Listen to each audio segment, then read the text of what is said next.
దేవునికి స్తోత్రం. Thank you Jesus, thank you Holy Spirit. అందరికీ ప్రైజ్ ది లార్డ్. దేవుని నామానికి మహిమ కలుగునుగాక. మీ అందరికీ హృదయపూర్వక వందనాలు. ప్రభువైన యేసుక్రీస్తు నామములో మీ అందరికీ శుభాభివందనాలు. మిమ్మల్ని అందరినీ దేవుని వాక్యము యొద్దకు ప్రేమతో ఆహ్వానిస్తూ ఉన్నాను. మరొక్కసారి ఈ యొక్క వీడియో ద్వారా కొద్ది నిమిషాలు వాక్యాన్ని ధ్యానించడానికి దేవుడు చూపిన మహాకృపను బట్టి నేను దేవుని స్తుతిస్తూ ఉన్నాను. కొద్ది నిమిషాలు వాక్యం ధ్యానించుకునే ముందు చిన్న ప్రార్థన చేసుకుందాం.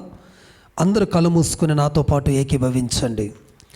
పరిశుద్ధుడా, ప్రేమ నమ్మకము కలిగిన మా తండ్రి, సర్వశక్తి కలిగిన దేవుడవు, గొప్ప దేవుడవు, ఘనమైన దేవుడవు, ఈరోజు ప్రాముఖ్యంగా నా తండ్రి, ఇదిగో నీ యొక్క సందేశం లేక నీ యొక్క వాక్య భాగాల్లో నుండి నా ప్రభా నాతో, మాతో, మా అందరితో సూటిగా మీరు మాట్లాడి మహిమ పొందమని, వినగల చెవులు, గ్రహించగలిగిన మనసు మాకు దయచేసి దీవించమని యేసుక్రీస్తు నామములో అడుగుతున్నాము తండ్రి, ఆమేన్. మరొక్కసారి ప్రభువైన యేసుక్రీస్తు నామములో మీ అందరికీ వందనాలు. షలోం మరణాత, జై మసీకి. దేవుడు మిమ్మును మీ కుటుంబాలను దీవించునుగాక. మన తండ్రి నుండి ప్రభువైన యేసుక్రీస్తు నుండి కృపయు సమాధానంలో మీకు కలుగునుగాక, ఆమేన్. ఈ పూట ధ్యానము కొరకు, ఈ పూట దేవుని యొక్క మాట, ఒక మాట మనం చదువుకుందాం. లూకా సువార్త 2వ అధ్యాయం 8 నుంచి 14 వచనాలు చాలా సుపరిచితమైనవి. ఈ క్రిస్మస్ సీజన్లో ఎక్కువగా మనం వింటున్నటువంటి మాటలే, కానీ ఇదని చెప్పి మీరు దాటిపోకండి. దేవుడు ఖచ్చితంగా మిమ్మల్ని బలపరచబోతా ఉన్నాడు. ఆ దేశంలో కొందరు గొర్రెల కాపరులు పొలములో ఉండి రాత్రివేళ తమ మందను కాచుకొనుచుండగా ప్రభు దూత వారి యొద్దకు వచ్చి నిలిచెను. ప్రభు మహిమ వారి చుట్టూ ప్రకాశించినందున వారు మిక్కిలి భయపడిరి. అయితే ఆ దూత, భయపడకుడి, ఇదిగో ప్రజలందరికీ కలుగుబోవు మహా సంతోషకరమైన సువర్తమానము నేను నీకు లేక మీకు తెలియజేయుచున్నాను. దావీదు పట్టణమునందు నేడు రక్షకుడు మీ కొరకు పుట్టి ఉన్నాడు. ఈయన ప్రభువైన క్రీస్తు. దానికిదే మీకు ఆనవాలు. ఒక శిశువు పొత్తి గుడ్డలతో చుట్టబడి ఒక తొట్టిలో పడుకుని ఉండుట మీరు చూచెదరని వారితో చెప్పెను. వెంటనే పరలోక సైన్య సమూహము ఆ దూతతో కూడా నుండి సర్వోన్నతమైన స్థలములలో దేవునికి మహిమయు ఆయనకిష్టులైన మనుషులకు భూమి మీద సమాధానమును కలుగునుగాక అని దేవునికి స్తోత్రము చేయుచుండెను. Praise the lord. చదవబడిన వాక్య భాగాల్లో నుండి పరిశుద్ధాత్మ దేవుడు మనందరితో మాట్లాడునుగాక. పరిశుద్ధాత్మ దేవుని సన్నిధి మనమందరము అనుభవించుదుము గాక, ఆమేన్. ప్రియులారా, జాగ్రత్తగా వినండి. క్రిస్మస్ సీజన్లో ఈ వచనాల మీద చాలా సందేశాలు మీరు విని ఉంటారు. ఈరోజు నేను ఒక మాటను ఇక్కడ ఇందులో హైలైట్ చేయాలని ఆశిస్తూ ఉన్నాను. అది 8వ వచనంలో ఉన్న మాట. ఏంటి ఆ మాట అంటే, ఆ దేశములో కొందరు గొర్రెల కాపరులు పొలములో ఉండి రాత్రివేళ, ఇది నోట్ చేయండి, తమ మందను కాచుకొనుచుండగా. దీని కింద మీరు ఒక గీత గీసి పెట్టుకోండి. ఇది ఈనాటి మన సందేశానికి టైటిల్ ఏమిటి? కాచుకొనుచుండగా. ఆమేన్. వీళ్ళు ఎవరు అని అంటే, గొర్రెల కాపరులు. ఎప్పుడు కాచుకుంటా ఉన్నారు? రాత్రివేళ. రాత్రి దేనికి సాదృశ్యం? రాత్రులో గురించినటువంటి కొంత సమాచారాన్ని మీరు చూస్తే బైబిల్లో రాత్రి వారము మనము కాదు, రాత్రి చీకటిని సూచిస్తూ ఉంది. రెండవదిగా, రాత్రి అందరూ నిద్రిస్తున్న సమయం, అది నిద్రపోతున్న టైం, అది రెస్ట్ తీసుకుంటున్న టైంలోనట వీళ్ళు వారికి అప్పగించబడిన మందలను కాస్తున్నారు. వారు కాచుకుంటున్నప్పుడు వారికి జరిగిన కొన్ని కార్యాలు మనకు బాగా తెలుసు. వాళ్ళకి ఏం కలిగినాయి? దేవుని దర్శనము కలిగింది, దేవుని మహిమ వారు చూడగలిగినారు. అంతేకాదండి, వారి జీవితంలో అంతేకాదండి, వారికి సమాధానము కలిగింది. అంతేకాదు, వాళ్ళకి మంచి సంతోషకరమైన సువర్తమానం అందింది. ఈ భాగ్యం వాళ్ళకి దొరకటానికి కారణమేమిటి? వారు అందరి వలె వారి మందలను విడిచిపెట్టి లేక వాళ్ళ మందలను నిర్లక్ష్యం చేసి వారు నిద్రపోయే వారి సంఖ్యలో లేరండి. వారు రాత్రివేళ మందను కాచుకుంటా ఉన్నారు. కాబట్టి వారికి ఇవన్నీ కలిగినాయి. 2023 సంవత్సరాల క్రిందట ఆమేన్ వారు మందని కాస్తున్నారు. మరి మనము ఇప్పుడు ఏ మందని కాయాలి? గొర్రెలనా, మేకలనా, పశువులనా? ఇవి మనకి లేవు కదా. మరి మనమేం కాసుకోవాలి అన్నమాట. వాళ్ళ వలె మనం కూడా కాచుకుంటే వారు పొందిన ఆ దేవుని దర్శనము, దేవుని మహిమ, ఆ సంతోషకరమైన సువర్తమానము మనము కూడా వినాలి. అవి మనకు దొరకాలి అంటే భూ సంబంధంగా దేవుని బిడ్డలు అనబడిన మనము కూడా కొన్నిటిని కాచుకోవాలి. ఆమేన్, దేవుని స్తోత్రం.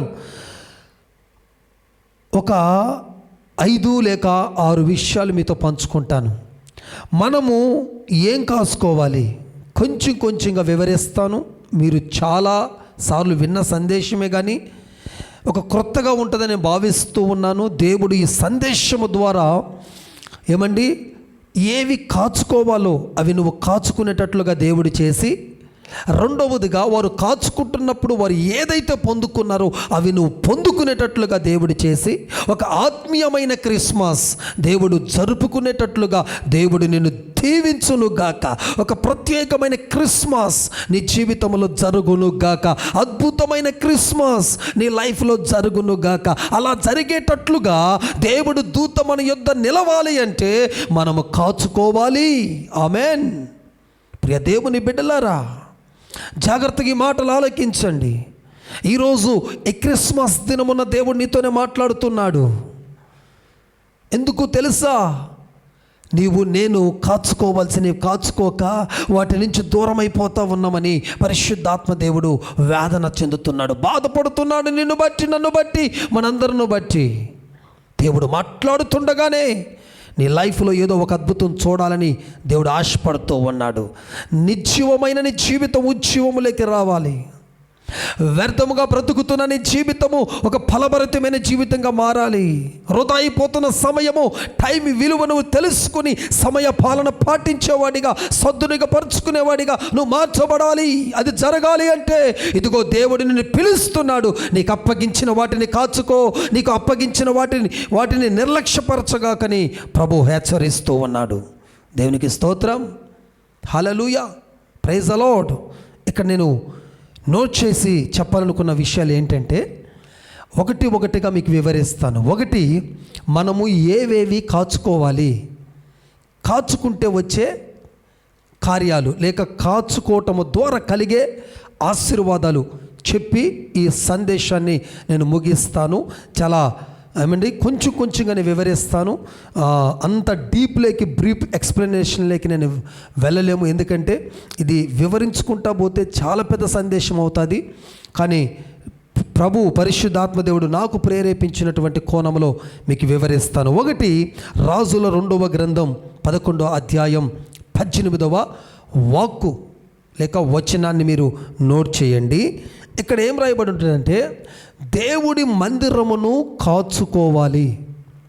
అక్కడ ప్రజలు దేవుని మందిరాన్ని కాచుకున్నారు. ఈరోజు నీతో నాతో దేవుడు చెప్తూ ఉన్నాడు, దేవుని మందిరాన్ని కాచుకోవాలి. ఏమిటయ్యా దేవుడి మందిరం అంటే? ఇటుకలతో, సిమెంట్తో, ఇసుకతో కట్టేటువంటి మందిరమా? కాదు. దేవుడు మందిరాన్ని గురించిన వచనాలు చాలా ఉన్నాయి. నీ హృదయమే ఆయన ఆలయం. ఆ హృదయాన్ని కాచుకోవాలి. ఆ హృదయాన్ని కాచుకొని ఆత్మ సంబంధముగా హృదయాన్ని కాచుకొని భూ సంబంధమైనటువంటి ఆ మందిరాన్ని కూడా కాచుకొని ఆ మందిరములో ఉన్న శ్రేష్టమైన ఈవులను మనం పొందుకోవాలి. మందిరములో ఉన్న శ్రేష్టమైన ఆశీర్వాదాన్ని మనం పొందుకోవాలి. మందిరములో ఉన్న దేవుని కృప, మందిరములో ఉన్న దేవుని కరుణ, మందిరంలో ఉన్న దేవుని దయ మనమును కాచుకోవాలని పరిశుద్ధాత్మ దేవుడు పిలిపిస్తున్నాడు నీకు. ప్రైజ్ ది లార్డ్, హల్లెలూయా. ఎంతమంది హృదయాలను కాచుకుంటున్నారండి? హృదయం అన్నిటికంటే ప్రమాదకరమైనది, హృదయం అన్నిటికంటే ఘోరమైన వ్యాధి కలిగినది, హృదయం అన్నిటికంటే ముఖ్యమైనది. Praise the Lord. కాబట్టి ఆ హృదయాన్ని మీరందరూ జాగ్రత్తగా ఉండాలి. హృదయాన్ని కాచుకోకపోతే హృదయములకు అనేకులు జొరబడే ఛాన్స్ ఉంది. హృదయమును జొరబడి హంతకులు అనేకులు జొరబడి ఏమైపోతారో తెలుసండి? నీ హృదయాన్ని పాడు చేస్తారు. నీ హృదయాన్ని దేవుడు తట్టు తిప్పబడిన హృదయాన్ని లోకము తట్టు తిప్పేటట్టు చేస్తాడు. Praise the Lord. కాబట్టి జాగ్రత్త బిడ్డలారా, హృదయాన్ని కాచుకోండి. హృదయములోకి ఏ ఆలోచన వస్తుంది? హృదయములో సాతానుడు ఏం ప్రేరేపిస్తున్నాడు? దేవుడికి నచ్చనివి ఏవి నీ హృదయంలో పుడుతున్నాయి? వాటిని తీసేయి, తొలగించు, కాచుకో. దుష్టుడు ఎప్పుడెప్పుడు నీ హృదయంలో విత్తనాలు వేద్దామా? ఎప్పుడెప్పుడు పాపపు మోసపు విత్తనాలు వేద్దామా? నిన్ను పడగొట్టడానికి నిన్ను నాశనం చేయటానికి ఎన్నెన్నో విత్తనాలు నీ హృదయంలో వేస్తూ ఉంటాడు. వాడు వచ్చి నీ హృదయంలో విత్తనాలు వేయకుండాన్నట్లుగా నీ హృదయాన్ని కాచుకొని కూర్చున్న ఎడల నీ హృదయము దేవుడికి ఇష్టమైన హృదయంగా మారుతుంది. నీ హృదయంలో దేవుడు నివసించే హృదయంగా మారుతుంది. నీ హృదయంలో దేవుని సన్నిధి ఉంటుంది. నీ హృదయంలో దేవుని కృప కుమ్మరించబడతా ఉంటుంది. అట్టి హృదయంలో ఉన్న ప్రేమ, సమాధానం, శాంతితో నువ్వు ముందుకు వెళ్తా ఉంటే అప్పుడు దేవుని దర్శనము, దేవుని మహిమ ఆ గొర్రెల కాపరులు చూచినవి నువ్వు చూస్తావు. రాత్రింబగళ్ళు ఎవరు ప్రయాసపడుతున్నారు? బిడ్డ, ఆత్మీయంగా కూలిపోతున్నా, ఆత్మీయంగా పడిపోతున్నా, ఆత్మీయంగా సల్లారిపోతున్నా, నీ ఇంట్లో దుష్టుడు అనేకులు శోధిస్తున్న భయంకరమైన ఆటంకాలు, భయంకరమైన పోరాటాలు, భయంకరమైన నష్టాలు, కష్టాలు నీ ఇంటిని పరిపాలిస్తున్నా, నీకు ఏమాత్రం కొంచెమైనా రెస్పాన్స్ లేదు నీ దగ్గర నుంచి. ప్రభు సన్నిధిలో కన్నీరు కార్చి రోదన చేసి నన్ను నేను కాపాడుకోవాలి, నా కుటుంబం కొరకు నేను నిలబడాలి, ఒక దినం ఫాస్టింగ్ను ప్రకటించుకొని నేను ప్రార్థనలో ఉండాలి అన్న ఆలోచన రావట్లే చాలామందికి. అలాగే వదిలేస్తున్నారు. వాడు ఎక్కువ చేసేస్తున్నాడు. ఇంకా వాడు యొక్క బలాన్ని పెంచుకొని ఇంకా నీ మీద తిరగబాటు చేస్తున్నాడు. బిడ్డలారా, రాబోతున్న నూతన సంవత్సరంలో మీరు శోధనలోకి ప్రవేశించుకున్నట్లు మరింత మెలకువగలిగి ప్రార్థనలు చేయండి. కన్నీరు కార్చండి. నీ మారని భర్త కొరకు కన్నీరు కార్చు, రోదన చేయి. నీ హృదయము కాచుకొని కూర్చో. హృదయం గురించిన సందేశాలు చాలా చెప్పవచ్చు. అందుకే దేవుడు అన్నాడు, నీ హృదయము నాకిమ్ము, నీ హృదయములో నాకు చోటివ్వు. ప్రభు చెప్పిన మాట్లాడినవి. ఈరోజు మనమందరము మన హృదయమును కాచుకుందాముగాక. అలాగే భూ సంబంధమైన దేవుడు మందిరాన్ని కాచుకొని మందిరములో ఉన్న దేవుని వాక్యాలను వింటూ మందిరములో కట్టబడి, మందిరములో నాటబడి, మందిరములో ప్రార్థనలో అందరితో కలిసి ఏకీభవించే సహవాసములో ముందుకు సాగుతూ ఇలాగా ఇటు అటు మనము కాచుకుంటూ ముందుకు వెళ్ళుదుముగాక. ఆమెన్. సెకండ్ వన్, 34వ కీర్తన 13వ వచనము. చెడ్డ మాటలు పలకకుండా మీ నాలుకను పెదవులను కాచుకొనుము. చెడ్డ మాటలు పలకకుండా ఏమేమి కాచుకోవాలట? నెంబర్ 1 ఇందులోనే ఏ నాలుక, బి పెదవులు. ఇంకొక మాట కూడా మీరు నోట్ చేసుకోండి. సామెతల గ్రంథం 13:3 వచ్చిన నోట్ చేస్తే ఇక్కడ నోరు కాచుకోమని చెప్తున్నాడు. ఇవన్నీ ఒక కోవకు చెందినవే గనుక దీనంతా ఒక పాయింట్ చేద్దాం. 1 నాలుక, ఏ, బి పెదవులు, సి నోరు. ఇవన్నిటిని ఎందుకు కాచుకోవాలంట? ఏది పడితే అది మాట్లాడకుండా. అది చెడ్డ మాట కావచ్చు, బూతు మాట కావచ్చు, వ్యర్థమైన మాట కావచ్చు. ఆ మాట వల్ల ఒకవేళ నీ ఆత్మీయత తగ్గిపోవచ్చు. ఆ మాట వల్ల ఎదుటివారిని బాధ పెట్టడం వల్ల దేవుని నొప్పించి మాటను మాట్లాడుతుండొచ్చు. అందుకే జాగ్రత్తగా మాట్లాడాలి. మాట్లాడే ముందు ఆచితూసి మాట్లాడాలి, జాగ్రత్తగా మాట్లాడాలి. నోటికి వచ్చింది కదా అని చెప్పేసి ఏది పడితే అది మాట్లాడితే నువ్వు మాట్లాడే ప్రతి మాటకి ఒకరోజు నువ్వు దేవుడికి లెక్క అప్పగించాలి.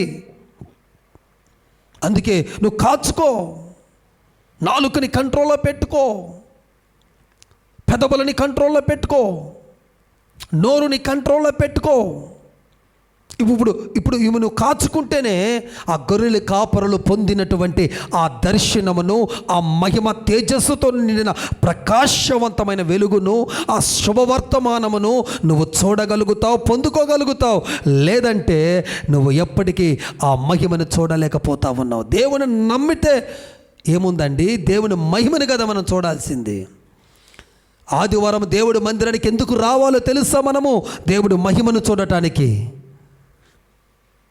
ఆయన మహిమను చూడకుండా, ఆయన మహిమను దర్శించుకోకుండా, ఆయన స్పర్శను అనుభవించకుండా నువ్వు మందిరముల నుంచి వెళ్ళకూడదు. అలా నువ్వు అనుభవించట్లేదంటే నీ మనసు సరిగా లేదో. బాడీ ప్రజెంట్ అయింది కానీ మైండ్ ఆబ్సెంట్లో ఉందని. ఇది సరిగా వాక్యాన్ని ధ్యానించవు, చూడవు, వినవు. మధ్యలో ఫోన్లు చూసుకుంటా, పక్క వాళ్ళతో మాట్లాడుకుంటా, అటు ఇటు తిరుక్కుంటా, 2.5 గంటల్లో 3-4 సార్లు వాష్రూమ్కి తిరుక్కుంటా. ఎక్కడ నీకు దేవుడు వాక్యం హృదయంలోకి వెళ్తుంది? ఒక 1 అవర్ దేవుడు సందేశం మాట్లాడుతుంటే కదలకూడదు. మనం ఎన్ని పనులున్నా అటు ఇటు కదలకూడదు. భూమిని సృష్టించిన రాజు, సైన్యములకు అధిపతి అయిన యెహోవా, లోకమును ఒక్క మాటతో చేసిన సృష్టికర్త అయిన దేవుడు నీతో మాట్లాడుతుంటే అటు ఇటు కదలాలని ఎలా అనిపిస్తుంది నీకు? ఫోనుల్లో వ్యర్థమైనవి చూడాలని ఎలా అనిపిస్తుంది నీకు? ఆ మాటలో ఉన్న పవర్ నీ హృదయంలోకి దిగాలి కదా. ఆయన మాటలు అగ్ని వంటివి కదా. ఆయన మాటలు బండను బద్దలు చేయే సుత్తి వంటివి కదా. ఆ మాటలు పలుకుతూ ఉన్నప్పుడు అడ్డుగా ఉన్న అడ్డంకులను ఆ మాటలు కూలుస్తూ ఉంటాయని నీకు నమ్మకం లేదా? అగ్ని వలే ఆ మాటలని హృదయంలోకి వచ్చి దేవుడికి పనికిరాని చెత్తను కాల్చి నిన్ను శుద్ధుడిగా, శుద్ధురాలిగా మారుస్తాయి. ప్రియ సంగమా, ప్రియ దైవ జనాంగమా, దేవుడు నీతోనే మాట్లాడుతున్నాడు. బిడ్డ కాచుకో, నాలుకతో ఒక చిన్న మాటే నీ జీవితం మొత్తాన్ని పతనం చేస్తుంది. ఒక చిన్న అగ్ని అరణ్యాన్నంతా కాల్చినట్టుగా ఒక చిన్న మాట నీ బ్రతుకును మొత్తాన్ని స్పాయిల్ చేస్తుంది. కొందరు మాకు ఫోన్లు చేసి చెప్తుంటారు, అయ్యా అనకూడని మాట ఒక మాట అన్నాను, ఇప్పుడు నా జీవితం రోడ్డు మీదకి వచ్చేసింది. చెప్పకూడని మాట ఒక మాట చెప్పాను, నా బ్రతుకు రోడ్డు మీదకి వచ్చేసింది. ఒక మాటేనండి జీవితాన్ని పాడు చేస్తుంది. జాగ్రత్త బిడ్డ. ఈ అంత్య దినములలో చాలా జాగ్రత్తగా మాట్లాడాలి, ఆశతూసి మాట్లాడాలి. నోరుంది కదని ఏది పడితే అది మాట్లాడితే నువ్వు చాలా కోల్పోతావు, చాలా నష్టపోతావని పరిశుద్ధాత్మ దేవుడు చెప్తా ఉన్నాడు. ఆమేన్. ఇంకెలా చాలా చెప్పొచ్చు కానీ పాడువనికి వెళ్ళిపోదాం. యెషయా గ్రంథం 59:11 ఉంటుంది, న్యాయమును కాచుకోవాలి, రక్షణను కాచుకోవాలి. ఇందులోని ఏబి న్యాయమును కాచుకోవాలి. అన్యాయం వద్దు బిడ్డ. మనకి అన్యాయముగా మాట్లాడద్దు, అన్యాయంగా ప్రవర్తించద్దు, అన్యాయంగా ఉండకూడదు. మన వారైనా సరే అక్కడ తప్పు జరిగితే న్యాయముగా ఉండాలి. అన్యాయమును కాచుకుంటున్న చాలామంది దేవుడి మహిమను చూడలేకపోతున్నారు, దేవుని శక్తిని చూడలేకపోతున్నారు, దేవుడి మహిమను చూడలేకపోతున్నారు, దేవుడి దగ్గర నుంచి ఒక మంచి గుడ్ న్యూసెస్ వినలేకపోతున్నారు, ఆ మంచి శుభవార్తలు వినలేకపోతున్నారు. ఆలోచించండి మిత్రమా, ఆలోచించండి ప్రియ దేవుని బిడ్డలారా. నా దేవుడు ఈరోజు నువ్వు న్యాయమును కాచుకో, నా దేవుడు నీ జీవితం అంతా న్యాయమే చేస్తాడు. ఎంతమంది అన్యాయంగా మాట్లాడినా, ఎంతమంది అన్యాయంగా ప్రవర్తించినా, ఎంతమంది అన్యాయముగా నీ పట్ల ప్రవర్తించినా, నా దేవుడు న్యాయవంతుడు, న్యాయానికి దేవుడు ఆయన. ఆ దేవుడు న్యాయపక్షాన నిలబడతాడు. జడ్జిలను సైతం ఎంతమంది నీ పక్షాన వ్యతిరేకంగా నిలబడ్డా దేవుడు న్యాయము తీరుస్తాడు, న్యాయము చేస్తాడు. హల్లెలూయా. ఈరోజు ఎంతమంది న్యాయం కోసం ఎదురు చూస్తున్నారో నాకు తెలియదు. దేవుడు నీకు న్యాయము త్వరగా చేయబోతున్నాడు బిడ్డ. నీ కోర్టు కేసులో ఉన్న ఆ యొక్క కేసును బట్టి న్యాయం చేయబోతున్నాడు దేవుడు. నీ ల్యాండ్ ఇష్యూస్లో న్యాయం చేయబోతున్నాడు దేవుడు. నీకున్న భూములను అన్యాయంగా లాక్కోవడానికి ప్రయత్నం చేస్తున్నారా? నా దేవుడు నీ పక్షాన న్యాయాధిపతిగా నిలబడి, నా దేవుడు ప్రతి ఒక్కరి నోరును మూయించి నీకు చెందాల్సిన భూములను, నీకు చెందాల్సిన ధనమును నా దేవుడు నీకు అందజేయబోతున్నాడు. పరిశుద్ధాత్ముడు ఇదిగో ఈ మాటలు వింటుండగానే న్యాయము కోసం చూస్తున్న వారులారా, అదిగో దేవుడు న్యాయము, అదిగో దేవుడు న్యాయము త్వరగా తీరుస్తున్నాడు. నీ జీవితాన్ని బట్టి, నీ కుటుంబాన్ని బట్టి, నీ ఆధ్యాత్మిక జీవితంలో, నీ సేవ పరిచర్యలో అన్యాయముగా ప్రవర్తిస్తున్న మనుషుల మధ్య నువ్వు ఉన్నావా? నా దేవుడు న్యాయవంతుడిగా, అదిగో అదిగో న్యాయాధిపతిగా నీ కుటుంబంలోకి, నీ సేవ పరిచర్యలోకి రాబోతుండగా ఇక నీకు న్యాయమే జరగబోతుంది. ఆమేన్. రక్షణను కాచుకో, రక్షణలో ఉండు, రక్షణను కాచుకో. దేవుడిచ్చిన ఉచితమైన రక్షణ నీ సొంత రక్షణ అని రాయబడి ఉంది బైబిల్లో. సొంత రక్షణ, ఇది నీకు సంబంధించిన రక్షణ. ఇది దానిని కాచుకో, పోగొట్టుకోవద్దు. లోకములు చెప్తుంటారు కదా చాలామంది, ఉచితంగా వచ్చింది ఏది కూడా అంట జాగ్రత్తగా పరుచుకోరట. రక్షణ కొరకు 1 రూపీ చెల్లించాల మనం. రక్షణ కొరకు 1 మినిట్ కూడా మనం ఏం చేయలేదు. ఉచితముగా దేవుడే మనకు రక్షణ ఇచ్చినాడు. చాలామంది రక్షణను నిర్లక్ష్యం చేస్తున్నారండి. ఈ రక్షణను చాలామంది నిర్లక్ష్యం చేసి దేవుడు మహిమను పోగొట్టుకుంటున్నారు. రక్షణను కాపాడుకో. రక్షణ అనే ఒక టికెట్ నీ దగ్గర ఉంటేనే పరలోక రాజ్యాలు అడుగు పెడతావు, లేదంటే నువ్వు వెళ్ళలేవు. 4th వన్ లూకా సువార్త 11:21 ఉంటుంది. మీకు కలిగిన సొత్తును అనగా మీ ఆవరణమును కాచుకోమని ఇక్కడ ఒక మాట ఉంటుంది. ఆవరణం అంటే ఏంటి? మన ఇల్లు, మనకు కలిగిన సొత్తు. దానిని మనం కాచుకోవాలి. దేవుడిచ్చిన ఆ సొత్తుని కాచుకోవాలి. అప్పుడు అవి భద్రంగా ఉంటాయి. చాలామంది అండి ఇంటిని గూర్చిన శ్రద్ధ లేదండి. దేవుడు అది ఇచ్చిన దాని మీద శ్రద్ధ లేదు. దేవుడు సొత్తు మీద మనం ఎంత శ్రద్ధ చూపాలి. ఈరోజు ఎందుకయ్యా పరిచర్యలు ఏ వస్తువు డ్యామేజ్ అని ఎంత బాధపడుతుంటాం తెలుసా? ఇది దేవుడు సొత్తు, పోతే పోయిందిలే, అంత ఈజీగా తీసేయలేం. నా కష్టార్జితం కూడా కాదు ఇది. ఎంతోమంది బిడ్డలు ఏమండి కూలీ నాలి పనులు చేసి ఎండనక వాననక తడిసి వారు దేవుని పరిచర్య కొరకు ఎంతో కొంత కానుక దర్శన భాగాలు తీసుకొస్తే వాటిని తీసుకొచ్చి ఇవన్నీ వస్తువులు కొనుంటే నాకు వాళ్ళే గుర్తొస్తారండి. అందుకే నాకు చాలా బాధ. నా చేతికి వచ్చిన ప్రతి కానుకను దర్శన బాగా నేను ఎలా చూస్తానంటే వాళ్ళ చెమట రక్తంగా చూస్తాను. అందుకే దేవుడు సొమ్ము అంటే నాకు భయం. అది ఎలా వాడాలని, అందుకే వేస్ట్ అయితే దాంట్లో ఆ పరిచారకులు ఏదో ఒక మాట అంటూ ఉంటాం. కారణం ఏంటో తెలుసా? ఆ వేదన అలా ఉంటుంది. ఆయన సొమ్ము పాడైపోతూ ఉంటే ఏం కాదులే అన్నట్టు రిలాక్స్డ్గా ఉండలేమండి మేము. ఏమో అంత డ్యామేజ్, మా లైఫ్కే డ్యామేజ్ అయినంత ఫీల్ అయిపోతుంటాం. అయ్యో 500 నష్టపోయింది, అయ్యో ఒక 1000 రూపాయలు నష్టపోయిందని బాధపడుతుంటాం. చాలామందికి ఆ శ్రద్ధ లేదు. అందుకే దేవుడు నెస్టప్లో ఇవ్వలేకపోతున్నాడు. కొంచెంలో నమ్మకంగా ఉన్నవాడికంట అనేకమైన వాటిని మీద నియమిస్తాడట దేవుడు. ఈరోజు కొంచెంలో నమ్మకంగా ఉన్నావా బిడ్డ? నువ్వు కొంచెంలో నమ్మకంగా ఉంటే ఈరోజు మమ్మల్ని ఎందుకు దేవుడు ఈ విధంగా దీవించాడు తెలుసా అండి? 100 వచ్చినప్పుడు, 1000 వచ్చినప్పుడు, ఒక నెలకి 2000 కానుకే వస్తున్నప్పుడు నమ్మకంగా దేవుని పరిచర్య కొరకు ఉండేవాళ్ళమి. అలా అంచెలంచెలుగా దేవుడు దీవించాడు. కారణం ఏంటో తెలుసా? మా నమ్మకత్వాన్ని చూశాడు దేవుడు. ఇతడికి ఇచ్చితే ఖచ్చితంగా జాగ్రత్తగా వాడుకుంటాడు అని ప్రూవ్ చేసుకున్నాం కనుక ఇంత గొప్ప పరిచర్య, ఇన్ని వేల రూపాయలతో ముడిపడిన పరిచర్య ఇచ్చాడు దేవుడు. కానీ చాలామందికి దేవుడు ఇస్తాడండి, కానీ నిలుపుకోలేరు. దేవుడు ఒక ఉద్యోగం ఇస్తాడు, నిలుపుకోలేరు. దేవుడు ఒక వ్యాపారాన్ని ఇస్తాడు, నిలుపుకోలేరు. దేవుడు ఒక ఇల్లు ఇస్తాడు, నిలుపుకోలేరు. దేవుడు ఒక వాహనాన్ని ఇస్తాడు, నిలుపుకోలేరు. దేవుడు ఒక మంచి ఆత్మీయురాల్ని ఇస్తాడు, నిలుపుకోలేరు. దేవుడు మంచి ఒక ఆత్మీయుని ఇస్తాడు, నిలుపుకోలేరు. కారణం ఏంటి? బాధ్యత లేదు వీళ్ళకి. దేవుడు ఇచ్చే సొత్తు మీద ఏమంటే కాచుకోవాలి, దాన్ని పోగొట్టుకోకూడదు, దాన్ని ఇంకా రెట్టింపు చేసుకోవాలి, దాన్ని ఇంకా డెవలప్ చేసుకోవాలి. దేవుడు ఇది ఇచ్చాడంటే దాన్ని ఇంకా పెంచుకోవాలన్న ఆరాటం ఎవడుకుంటుందో అట్టి వాడికి దేవుడు ఇస్తూనే ఉంటాడు. ఎంతమంది ఆపేసినా, ఎంతమంది కానుకలు ఆఫరింగ్స్ ఆపేసినా సరే దేవుడు ఇవ్వటం మానడు. హల్లెలూయా. మా లైఫ్లో, మా పరిచర్య జీవితంలో మేము చెప్పగలుగుతానండి, చాలామంది పాస్టర్ గారు మేమున్నాం నీకు అనేవాళ్ళు చాలామంది ఈరోజు లేరు. ఎందుకంటే మేమున్నాములు అనుకుని చాలామంది చెప్పినప్పుడు మేము ఎప్పుడు వాళ్ళ మీద మనసు పెట్టలేదు. దేవుడికి 10,000 ఇచ్చిన వాళ్ళు ఉంటారు, 20,000 ఇచ్చిన వాళ్ళు ఉంటారు, 30,000 ఇచ్చిన వాళ్ళు ఉంటారు. 1,00,000 ఇవ్వనే గాక ఈరోజు ఇవ్వచ్చు, రేపు ఆపేయచ్చు. వాళ్ళ మీద మా దృష్టి పెట్టలేదు. నువ్వు 1,00,000 ఏమేమి దేవుడికి ఇచ్చావు నువ్వు అంతే.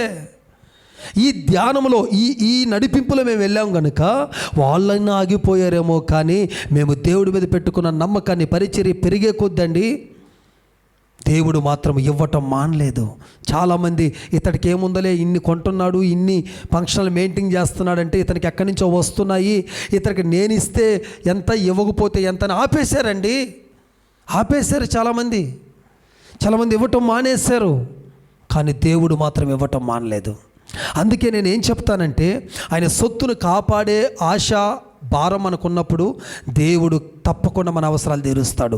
ఇక్కడ అదే జరుగుతూ ఉంది. దేవుడు ఇచ్చిన ప్రతిదాన్ని కాపాడుకోండి, పిల్లల్ని కాపాడండి, కాచుకోండి పిల్లల్ని. దేవుడు సొత్తు పిల్లలు, నువ్వు కూడా దేవుడు సొత్తే. నిన్ను నువ్వు కాపాడుకో, నిన్ను నువ్వు సరి చేసుకో, నిన్ను నువ్వు బలపరుచుకో, నిన్ను నువ్వు లోకంలో పాపంలో పడకుండా క్రీస్తు కొరకు నిలబెట్టుకో. మనము దేవుడు సొత్తు అయి ఉన్నాము. ఆయన మనల్ని విలువ పెట్టి కొన్నాడు. మన దేహముతో ఆయన మహిమపరచాలి. అంతేకాని నేను నా సొత్తు నా ఇష్టం అన్నని నడిచావనుకో, నీ లైఫే నీకు కాకుండా పోతుంది. నీ జీవితమే కుక్కల జింపిన విస్తరగా, అయోమయముగా, కన్ఫ్యూజన్లో అర్థం కాని జీవితంగా మారిపోతుంది. నీవు కూడా దేవుని సొత్తు, నేను కూడా దేవుడి సొత్తు, మనమందరము దేవుని సొత్తు. Amen, hallelujah. దాన్ని ఏం చేయాలండి? కాచుకోవాలి. Praise the lord. 5th one యాకోబు పత్రిక 5:7 ఉంటుంది, ఓపికను కనిపెట్టుటను కాచుకోవాలి.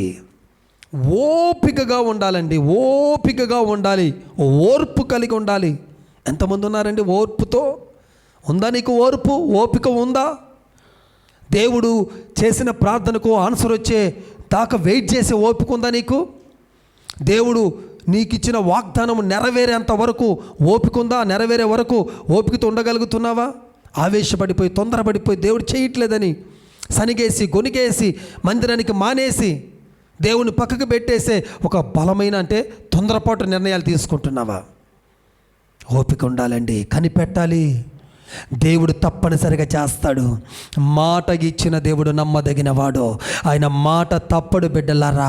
ఈ భూమి మీద ఎంతోమంది మేము అది చేస్తాం అయ్యగారు, ఇది చేస్తామని చెప్పారు, కానీ చాలామంది మాట తప్పారు. కానీ దేవుడు మమ్మల్ని ఎప్పుడు పిలిచాడు తెలుసా? నేను సకలం మీకు అప్పగిస్తాను, మీరు నిలబడండి, ఈ ప్రాంతంలో మిమ్మల్ని గొప్ప చేస్తాను, అందరి ఎదుట నిలబెడతాను.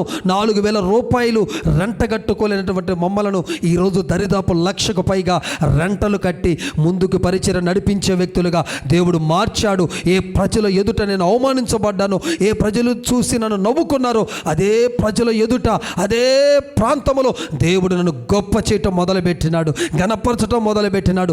వారే నా దగ్గరికి వచ్చి ఇప్పుడు ప్రార్థనలు చేయించుకునేటట్లుగా దేవుడు మార్చేసినాడు. దేవునికి మహిమ కలుగునుగాక, దేవునికే స్తోత్రం కలుగునుగాక. కాబట్టి బిడ్డ, ఓపికను కనిపెట్టటాన్ని మాత్రం మీరు కాచుకోకుండా మానొద్దు. అంటే కనిపెట్టండి దేవుణ్ణి, కనిపెట్టండి దేవుణ్ణి. అదిగో దేవుడు అలా కనిపెడుతున్నప్పుడు ఏం చేస్తాడంటే ఆయన కార్యం చేస్తాడు. కనిపెడుతున్నాడు అంతే. దేవునికి మహిమ కలుగునుగాక. ఇవ్వండి, ఈ 5 విషయాలు కాచుకోవాలి మనము. గొర్రెల కాపరులు ఏం చేసినారు? మందను కాచుకుంటా ఉన్నారు. మరి మనం ఏం చేయాలి? ఈ 5ని కాచుకోవాలి. ఏంటి? నెంబర్ 1, దేవుడి మందిరాన్ని కాచుకోవాలి. ఇది భూ సంబంధమైన మందిరాన్ని కాచుకోవాలి. అనే మందిరం అనగా హృదయాన్ని కాచుకోవాలి. సెకండ్ 1, చెడ్డ మాటలు పలకకుండా నాలుక, పెదవులు, నోటిని కాచుకోవాలి. థర్డ్ 1, న్యాయముని కాచుకోవాలి, రక్షణను కాచుకోవాలి. ఫోర్త్ 1, మనకు దేవుడిచ్చినటువంటి ఆ సొత్తు ఏదైతే ఉందో దాన్ని కాచుకోవాలి. ఆవరణం అంటే సొత్తు. 5వది ఓపికను కనిపెట్టటను కాచుకోవాలి. ఈ 5 కాచుకుంటే జరిగే కార్యాలు అక్కడ జరిగినవి. ఎక్కడ జరిగినాయి? లూకాసు సువార్త 8వ అధ్యాయం 8 నుంచి 14 వచనాలు జరిగినవే చెప్తున్నాను నేను. ఏం కొత్త విషయాలు, మర్మయుక్తమైన సందేశాలు ఏం కాదండి. కొంచెం మనల్ని పురుకొల్పటానికి దేవుడు మాట్లాడుతున్న సందేశాలు ఇది. 1, 2023 సంవత్సరాల క్రిందట గొర్రెల కాపరుల జీవితంలో జరిగిన కార్యాలు మన జీవితంలో కూడా జరగాలి. ఆమెన్. అది రిపీట్ అవ్వాలి. అప్పుడే ఒక నిజమైన క్రిస్మస్ నువ్వు జరుపుకుంటావు. లేదంటే ఆచార సంబంధమైన క్రిస్మస్ అంటే క్యాండిల్సో, క్రిస్మస్ అంటే ఏంటంటే కేకో, లేకపోతే క్రిస్మస్ అంటే స్టారో, ఇవి కాదు. క్యారల్సో ఇవి కాదు. క్రిస్మస్ అంటేనే ఏంటి? క్రిస్మస్ అంటేనే వినండి బాగా, ఆత్మీయంగా చేసేది. కాబట్టి గొర్రెల కాపరుల జీవితంలో జరిగిన కార్యాలు మన జీవితంలో జరగాలి. లూకా సువార్త 2:9 నోట్ చేయండి. ఏం జరిగిందంట? ప్రభు దూత నిలిచింది. ఎప్పుడు వాళ్ళు కాచుకుంటా ఉండగా నిలిచి ఏం చేసింది? ప్రభు మహిమ వారి చుట్టూ ప్రకాశించింది. గట్టిగా స్తోత్రం చెప్పండి. మనం కాచుకుంటా ఉంటే దేవుడట మన కొరకు ఒక దూతను నియమించి ఆ దూత వచ్చి మన యొద్ద నిలిచేటట్టు చేస్తాడట. దేవుడు దూతలు ఈ భూమి మీద తిరుగుతూ ఉంటాయండి. అవి తిరుగుతూ ఉన్న దేవదూతలు, ఒక దేవదూత నీ కొరకు నిలబడిపోవాలా. నువ్వు చేస్తున్న భక్తిని బట్టి, నువ్వు దేవుడి మీద చూపుతున్న ప్రేమను బట్టి నిలబడిపోవాలంతే. అలా నిలబడాలంటే ఏం జరగాలి? ఏం చేయాలి? మనం కాచుకోవాలి. Praise the lord. మనం కాచుకున్నప్పుడు ఇవన్నీ జరిగిపోతాయి. ఇవన్నీ ఆటోమేటిక్గా జరుగుతాయి. దేవదూత నిలిచినప్పుడు ఏం జరుగుతుందంటే ఆయన మహిమ మన చుట్టూ ప్రకాశిస్తూ ఉంటుంది. Praise the Lord. ఒక వైఫేలాగా ప్రకాశించాల మన దేవుని మహిమ. హలో, దేవుడి మహిమ ఒక వైఫేలాగా ఉండాలి మన ఇంట్లో. నువ్వు ఎక్కడికి పోయినా దేవుడు మహిమ ప్రకాశిస్తూ ఉండాలా. నీలో ఉన్న దేవుడు మహిమను చూసి దెయ్యపు శక్తులు కూలిపోతూ ఉండాలా, మంత్రపు శక్తులు కూలిపోతూ ఉండాలా, శాతబడి శక్తులు కూలిపోతూ ఉండాలా. నువ్వు అడుగుపెట్టిన స్థలాల్లోకి వెళ్ళగానే అక్కడ అపవాదికి సంబంధించిన ఏ క్రియ కూడా పని చేయటానికి వీలు లేదో. ఎందుకో తెలుసా? నీ పక్కన వైఫేలాగా మహిమ ప్రకాశిస్తూ ఉంది. ఒక వైఫేలాగా ప్రకాశించాలని ప్రభు ప్రోత్సహిస్తున్నాడు మనల్ని. వెలగాలి, ప్రకాశించాలి. ఈ క్రిస్మస్ సీజన్లో పెద్ద పెద్ద లైట్స్ పెట్టి, ప్రకాశవంతమైన లైటింగ్లు పెట్టి, డిస్కో లైటింగ్లు పెట్టి, ఇప్పుడు చూడండి బ్యాక్గ్రౌండ్ ఎలా వస్తుందో మనకి. ఆ బ్యాక్గ్రౌండ్ లాగా డిస్కో లైట్లు పెట్టి ఎగురుతూ ఉంటారు. ఆ షైనింగ్ వస్తే చాలనుకుంటారు. అది కాదండి, లైఫ్లో ఉండాలా షైనింగ్. నిజ జీవితంలో రావాలా షైనింగ్. నిజ జీవితంలో రావాలా, ప్రకాశించాలి మనం. అది జరగాలంటే ఏం జరగాల? కాచుకోవాలి. ఆ గొర్రెల కాపరుల జీవితంలో జరిగింది మన జీవితంలో కూడా జరగాలి. Praise the lord. హల్లెలూయా. ఒక మాట చదవండి. ఎఫెసీ పత్రిక 5:14 ఉంటుంది. క్రీస్తు నీ మీద లేక మీ మీద ప్రకాశించుచున్నాడు. గట్టిగా స్తోత్రం చెప్పండి. హల్లెలూయా. యేసు నీ మీద నా మీద ప్రకాశిస్తున్నాడు. ఆయన ప్రకాశము ఈ క్రిస్మస్ దినమన నీ మీదకి దిగి రాబోతూ ఉంది. హల్లెలూయా. ఈ క్రిస్మస్ సీజన్లో, ఈ సంవత్సరం ఎండింగ్లో ఆయన ప్రకాశవంతమైన తేజస్సు నీ మీద ప్రకాశిస్తుండగా నువ్వు లెగబోతున్నావు. లేచి ప్రభు కొరకు నిలబడబోతున్నావు. ఘనమైన వేర సోర కార్యాలు చేసేటువంటి విధంగా నువ్వు నడుము కట్టుకొని ముందుకు వెళ్ళబోతూ ఉన్నావు. దేవుడి కొరకు ఒక రోషము కలిగిన ఏలియా వలె నీ ప్రాంతము కొరకు నువ్వు నిలబడబోతున్నావు. Praise the Lord. ఒక రోషము కలిగిన ఎలీషా వలె, పేతురు వలె, పౌలు గారి వలె నువ్వు రాటుదేలి బలంగా వాడబడబోతున్నావు. Praise the lord. లెగు బిడ్డ, లెగు. దేవుడు మహిమ నీ మీదకి వచ్చింది. అందుకే లెమ్ము, తేజరెల్లెము, దేవుడు మహిమ నీ మీదకు వచ్చి ఉన్నది. చూడుము, లోకమంతా చీకటి కమ్మినా, లోకమంతా చీకటి ఆవరించిన, అదిగో దేవుడు నీ మీద వెలుగే ప్రకాశింపజేస్తున్నాడు. చీకటి ఎంత మాత్రం నీ మీదకి రాదు. చీకటి ఎంత మాత్రము నిన్ను ఆవరించదు. వెలుగుతో వెలుగు నిన్ను ఆవరించి నిన్ను లేపబోతుంది. మహిమ తేజస్సు నీ మీద ప్రకాశిస్తుండగా నీ ప్రాణము తెప్పరెళ్ళబోతుంది. నీ ప్రాణం ఉజ్జీవించబడబోతుంది. నీ ప్రాణము స్థిరపడబోతుంది. నీ ప్రాణము దేవుని సన్నిధిలో ఉరకలు వేసి, గంతులు వేసి నాట్యమాడబోతూ ఉంది. ప్రభువు కొరకు చచ్చే అంత భక్తిలోకి నువ్వు రాబోతున్నావు. ప్రభువు కొరకు ఒక రోషము కలిగిన సేవకు నువ్వు లెగబోతున్నావు. సేవకుడా, ఈ 2024 సంవత్సరము లెగాలి, గొప్ప పరిచర్య చేయాలి. నువ్వు ఈ సాధారణమైన కాదు, అసాధారణమైన కార్యాలు జరిగే పరిచర్య నా దేవుడు మీకు దయచేయునుగాక. ఆమెన్.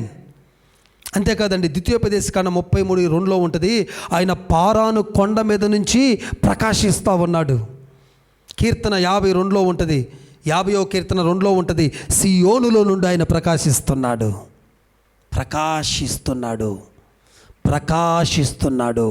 మహిమ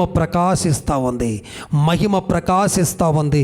నేను చూస్తున్నాను, ఈ వాక్యం ప్రకటిస్తుండగా వింటున్న నీ మీద అదుగో దేవుడు మహిమ ప్రకాశిస్తుంది. నీ ఒంట్లో ఉన్న చీకటి, నీ ఇంట్లో ఉన్న చీకటి, నీ ఒంట్లో ఉన్న రోగము, నీ ఇంట్లో ఉన్న దరిద్రము, నీ ఇంట్లో ఉన్నటువంటి అపవాది క్రియలో అదుగో మహిమ దెబ్బకి కాలిపోతున్నాయి. అగ్ని అభిషేకం దిగుతూ ఉంది. పరిశుద్ధాత్మ దేవుడు వేగంగా పనిచేస్తున్నాడు. పరిశుద్ధాత్మ దేవుడు గొప్ప కార్యాలు చేస్తూ ఉన్నాడు. మారని భర్తను మారుస్తున్నాడు, మారని భార్యను మారుస్తున్నాడు, నీ కుటుంబాన్ని కదిలిస్తున్నాడు. నీ కుటుంబాన్ని అంతా కూడా ఆయన సన్నిధితో నింపేస్తున్నాడు, ఆయన శక్తితో నింపేస్తూ ఉన్నాడు.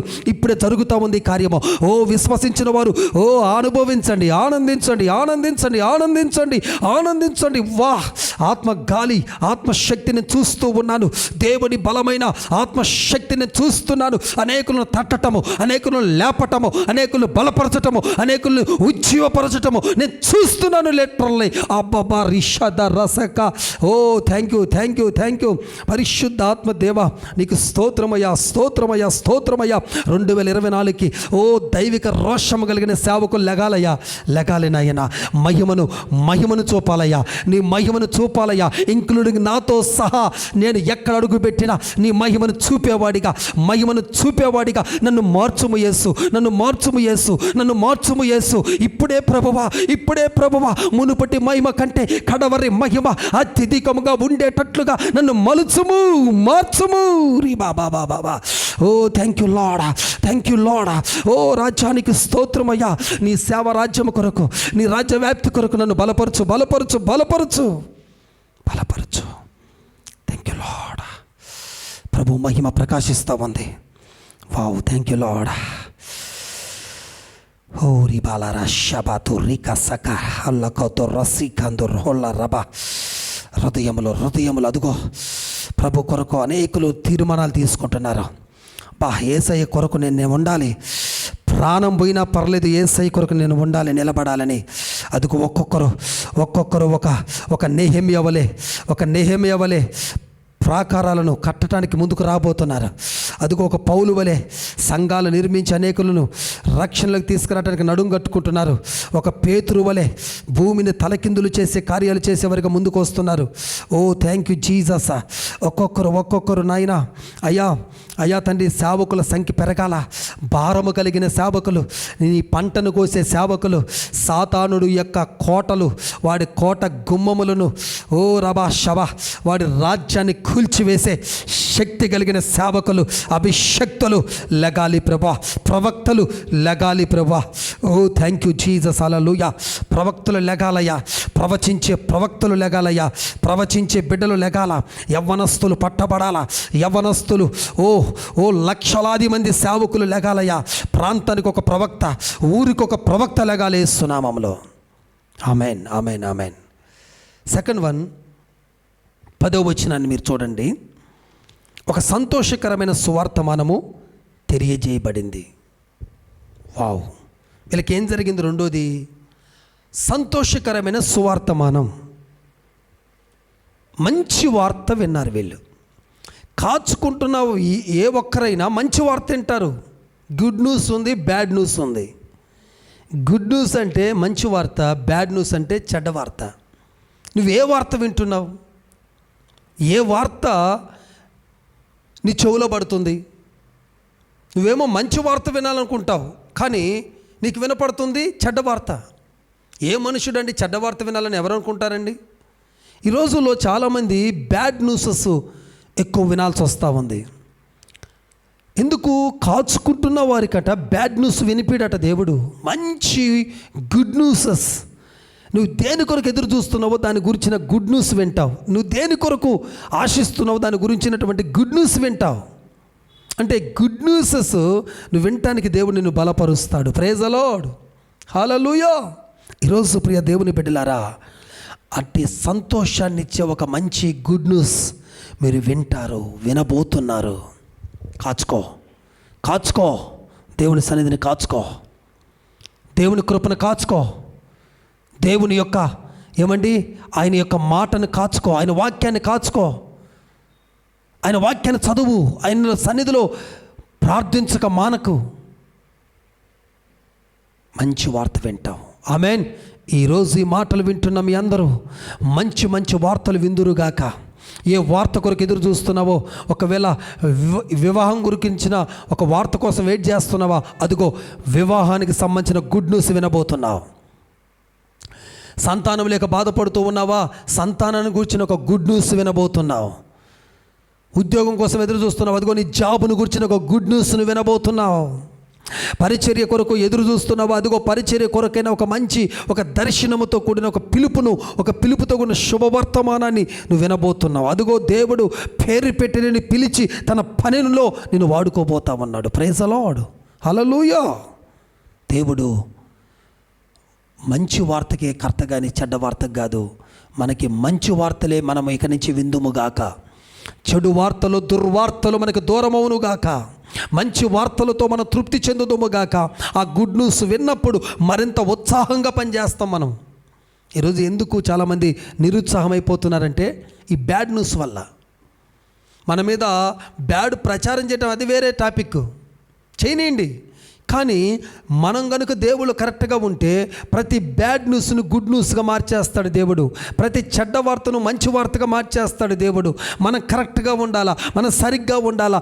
ఎవడు నీ గురించి ఎవడో మాట్లాడాడని మనం కూడా తప్పుడు మాటలు మాట్లాడొద్దు, వాళ్ళతో టైం వేస్ట్ చేయొద్దు, వాళ్ళతో డిస్కషన్ పెట్టద్దు.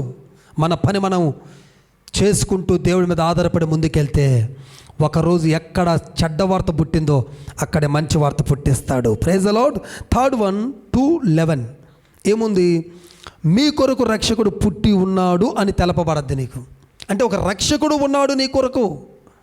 అంటే నేను రక్షించే దేవుడు ఉన్నాడు. మన దేవుడు రక్షకుడు, భక్షకుడు కాదండి. రక్షకుడు అంటే ఎవరో తెలుసా? రక్షించేవాడు. భక్షకుడు అంటే పీక తినేవాడు, అంటే వాళ్ళకున్నదంతా లాక్కునేవాడు. మన దేవుడు పీక తినేవాడు కాదు, లాక్కునేవాడు కాదు, కానీ రక్షించేవాడు. ఆయన ఉన్నాడనేది నీకు తెలుస్తుంది. ఆయన నీ కొరకు ఉన్నాడని నీకు గుర్తిస్తావు. ఆయన నీ కొరకు ఉన్నాడని నువ్వు పసిగడతావు. ఎప్పుడు నువ్వు కాచుకుంటావు ఉన్నప్పుడు. ప్రియ దేవుని బిడ్డలారా, దేవుడు రక్షకుడుగా వచ్చాడు. నీ ఇంటిని రక్షించబోతా ఉన్నాడు, నీ కుటుంబాన్ని రక్షించబోతా ఉన్నాడు, నీ కలిగిన ప్రతి అపాయాలను రక్షించబోతున్నాడు. అంతేకాదండి, ఇర్మియా 14:8 కష్టకాలంలో రక్షకుడుగా ఉంటాడు ఆయన. అలాగే యెషయా 60:16 రక్షకుడు నిన్ను విమోచిస్తాడు, విడిపిస్తాడు. అలాంటి రక్షకుడుగా దేవుడు మనందరికి ఉండునుగాక. ఆమెను 4th వన్ ముగిస్తాను.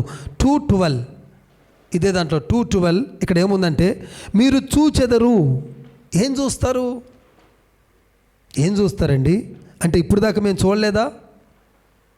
చూసాం కదండి, ఇప్పుడు దాకా మేము చూస్తున్నాం కదండి అని అనొచ్చు మీరు. కానీ దేవుడు చెప్తున్నాడు, ఇప్పటిదాకా చూడని ఆ దేవుడి మహిమను, దేవుని శక్తిని, దేవుని ప్రభావమును, దేవుని కరుణను, దేవుని దయను, దేవుని దర్శనాన్ని, దేవుడికి సంబంధించిన సకలమైనటువంటి ఆశ్చర్య అద్భుత కార్యాలన్నిటినీ కూడా ఇక ముందు నువ్వు చూడబోతున్నావట. ఆమేన్. నువ్వు చూస్తావు. హలో, ఈ బాహ్య కళతో కాదు, ఆత్మ కళతో నువ్వు చూడబోతున్నావు. ఆత్మ సంబంధమైన కళతో చూడబోతున్నావు. ఇంతవరకు నువ్వు ఎన్నడూ చూడనివి చూడబోతున్నావు. రాబోతున్న 2024 దేవుని కార్యాలు నీ జీవితంలోకి ఎప్పుడెప్పుడు రావాలని ఎదురు చూస్తున్నాయి బిడ్డ. దేవుడు నీకు నియమించిన కార్యాలు, నీకు ప్రకటించిన వాగ్దానాలు, నీకు చెప్పిన ప్రవచనాలు నెరవేరటానికి అవన్నీ ఉరకలేస్తున్నాయి, ఉత్సాహంగా ఉన్నాయి. ఎప్పుడెప్పుడు నీ ఎద్దుకు రావాలా అని, ఎప్పుడెప్పుడు నీ ఇంట్లోకి రావాలా అని, ఎప్పుడెప్పుడు నీ జీవితంలోకి రావాలా అని ఉత్సాహంగా ఉన్నాయి. అవన్నీ రాబోతున్నాయి. వాటిని ఆపే దమ్ము ఈ భూమి మీద ఏ మనుషుడికి లేదో, ఏ దెయ్యానికి లేదని దేవుడు చెప్తా ఉన్నాడు. ఆయనే నీ ఇంట్లోకి సకల దీవెనలు పంపబోతున్నాడు, సంతోషమును, సమాధానమును పంపబోతున్నాడు. అవి కన్నులారా నువ్వు చూడబోతా ఉన్నావు. ఆమేన్. అంతేకాదు, నీతో పాటు నీ శత్రువులు కూడా చూడబోతున్నారు దేవుని ప్రేమను. హల్లెలూయా. దేవుడు మహిమను నీ శత్రువులు కూడా చూడబోతా ఉన్నారు. ఈడేముందలేరా, ఈడెంతరా, ఈడు బతుకెంతరా అనుకుంటున్నారేమో. కాదు కాదు, వీడి వెనక సర్వశక్తి కలిగిన దేవుడు ఉన్నాడని నీ శత్రువులు చూడబోతున్నారు. నీ మీద శాతబడి క్రియలు చేస్తున్న వాళ్ళు చూడబోతున్నారు. మనం ప్రయోగించే శక్తుల కంటే వాడు ఆరాధిస్తున్న దేవుడు శక్తి కలిగిన వాడు అని నీ శత్రువు ఎవడైతే మంత్ర ప్రయోగాలు చేస్తున్నాడో వాడికి తెలపబోతున్నాడు దేవుడు. వాడు చూడబోతున్నాడు ఇవన్నీ. ప్రైజ్ ది లార్డ్, హల్లెలూయా. ఇవి చూస్తూ ఉండగానే వాడు వెన్నులో వణుకు పుట్టబోతుంది, వాడు గుండెలో గుబులు పుట్టబోతా ఉంది. నీ జోలికి రాకుండా వాడిని లయపరచబోతున్నాడు. బిడ్డ ధైర్యంగా ఉండు, కాచుకో. రాత్రనక పగులనక దేవుడి సన్నిధిలో కాచుకో. ఇకనైనా నీ ప్రార్థన స్టైల్ మార్చు. ఇకనైనా దేవుడికి సమయం ఇవ్వటం ప్రారంభించు. ఇకనైనా వ్యర్థమైన మాటలు మానేయి. ఇకనైనా వ్యర్థమైన చూపులు చూడటం మానేయి. ఇకనైనా వ్యర్థంగా గడపటం, వ్యర్థమైన సినిమాలు, సీరియల్స్ అంటూ వ్యర్థమైన బొమ్మలు, వ్యర్థమైనవి ఫోన్లో చూడటం మానేయి. ఇకనైనా ప్రభు సన్నిధిని కాచుకో. దేవుడి కార్యాలన్నీ నీ జీవితంలో, నా జీవితంలో, మనందరి జీవితంలో చేస్తాడు. ప్రైజ్ ది లార్డ్, హల్లెలూయా. ఈ కార్యాలన్నిటినీ ఈ వాక్యం వింటున్న వారందరి జీవితంలో జరుగును గాక. దేవుడి క్రిస్మస్ సీజన్లో ఈ అద్భుతాలు మన జీవితంలో జరిగించును గాక. మన కుటుంబంలో ఒక నూతనమైన, ఒక ప్రకాశవంతమైన ఒక క్రిస్మస్ మనం జరుపుకుందాము గాక. ఒక నిజ క్రిస్మస్ జరుపుకుందాము గాక. క్రీస్తును కలిగిన క్రిస్మస్ మనం అందరం జరుపుకుందాము గాక. అట్టి కృప త్రియేక దేవుడు మనందరికి దయచేయును గాక. ఆమేన్. చిన్న ప్రార్థన చేసి ముగించుకుందాం. పరిశుద్ధుడా, ప్రేమ నమ్మకం కలిగిన మా తండ్రి, ఈ సందేశం ద్వారా మాతో సూటిగా తేటగా మాట్లాడినావు. నీ ఆత్మ గాలి, నీ బలమైన సన్నిధి, శక్తిని, కృపను మాకు మీద కుమ్మరించినందుకు వందనాలు యేసయ్యా. కాచుకొనుచుండగా అనే సబ్జెక్టు ద్వారా నాతో తేటగా మాట్లాడినావు. నిజమే, నీ యొక్క నా హృదయాన్ని కాచుకోవాలి, నా నాలుకను, పెదవులను, నోరును కాచుకోవాలి, న్యాయమును, రక్షణను కాచుకోవాలి, నువ్వు నాకు ఇచ్చిన సొత్తును కాచుకోవాలి. అయా, ఓపికను, కనిపెట్టటను మేము కాచుకున్నప్పుడు దేవా, మా యొద్ద నీ దూత నిలుస్తుంది, మా చుట్టూ మహిమ ప్రకాశిస్తుంది. రెండోది, మంచి వార్త వినేటట్లుగా మమ్మల్ని చేస్తావు. మూడవది నా తండ్రి, అయా రక్షకుడుగా దేవా నువ్వు మాతో ఉంటావు. నాలుగోది నా తండ్రి, మేము చూడని వాటిని, ఇప్పటి వరకు చూడని వాటిని చూచేటట్టుగా నువ్వు చేస్తావు.